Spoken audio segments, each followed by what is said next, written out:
I'm taking you to the clinic, okay? Come.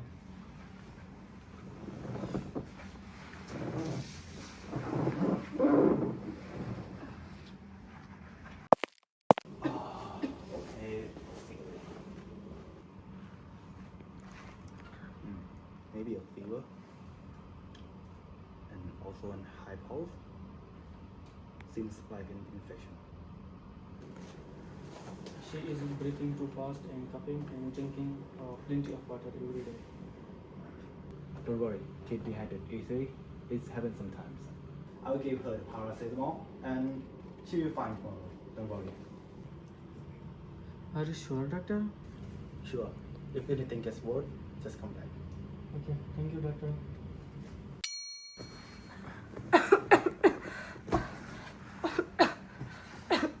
Oh no, this smell, it's not good. Okay, relax, I will take you to hospital again.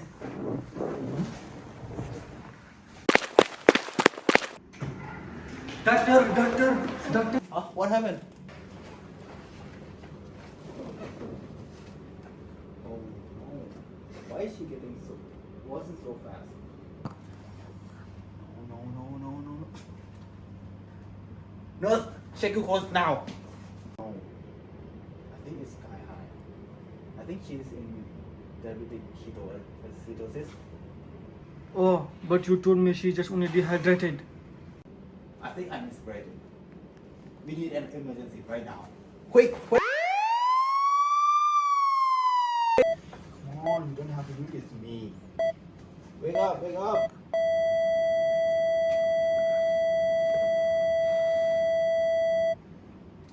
Time of death, 4 p.m.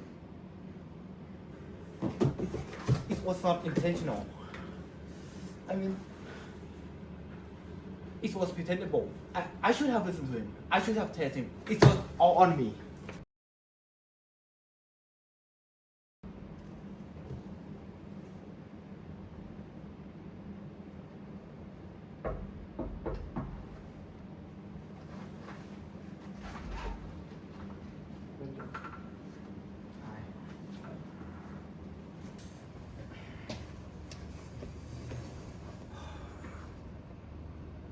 First of all, I'm so sorry for your loss. Your child changed me a lot. I promise I'll never ignore the symptom again. She's already gone now. We cannot back her now. But please, make sure that no other families feel this. Within the child symptom, where care but the doctor tongue has failed to test, failed to act. Your Honor, the fruity breath, the rapid breathing, and the dehydration. It is the textbook sign of ketoacidosis. Under Section 420 of the Civil and Commercial Code, the constitute negligence under Section 425. This hospital share liability under the Social Security Act. The listener is also responsible. I accept the ruling. I failed her.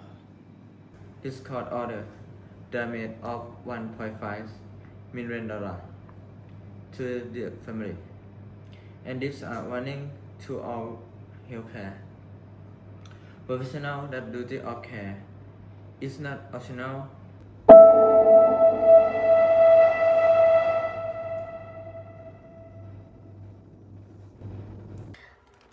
What you just watched was a dramatizable of medical situation that went wrong.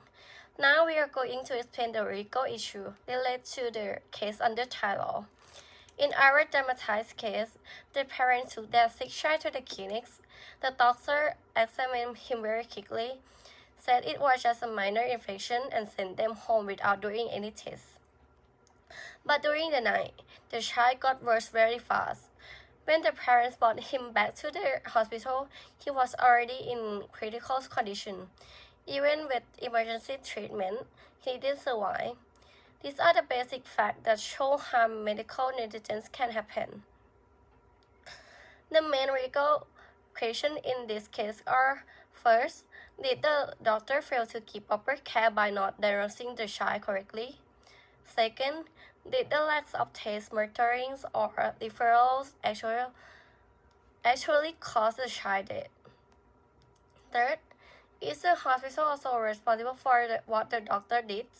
And finally, could this case lead to civil compensation, criminal charge, or action from the medical council? These are several Thai laws that apply here. For the section 420 of the Civil and Commercial Code, it says that if someone is negligent and cause harm, they must compensate the victim. Second is section 422, which say employer like hospital are responsible for the wrongful acts of their employee. Third is section 425, which also confirms that hospital can be liable for damage caused by their staff. There are also section 291 of the Criminal Code, which cover causing death by negligence. And finally, the Medical Council regulation, which require doctors to follow professional standard of care. So now let's analyze this case using Thai law. We will discuss about did the doctor act negligently? Under section 420 of the Civil and Commercial Code, healthcare professionals must provide reasonable and careful medical care. If they fail to do so and harm occurs, they may be legally liable. In our story, the doctor missed important warning signs. She did not order basic tests like a blood glucose test, a CBC, or even keep the child for observation. Instead, she sent the child home too quickly. Because of this, the child's conditions got much worse only a few hours later. This shows a clear link or causation between the doctor's mistakes and the harm that follows. Under section 422, the hospital also has responsibility because the doctor is acting as part of the hospital staff. Putting all of this together, the doctor's action falls below the professional standard of care. So this would be considered medical negligence under the Thai tort law. To prevent this kind of tragedy from happening again, we have a few recommendations. First, hospitals should have mandatory screening for children who come in with serious symptoms. Second, if the diagnosis is not clear, the doctor should keep the patient for observation instead of sending them home. Third, using hospital checklists for high-risk symptoms can help prevent mistakes.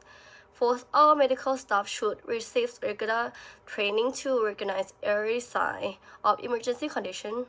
And finally, we should strengthen patient rights and make it easier for families to raise concern or file complaints. This step can help improve safety and reduce the chance of medical negligence. Thank you for watching.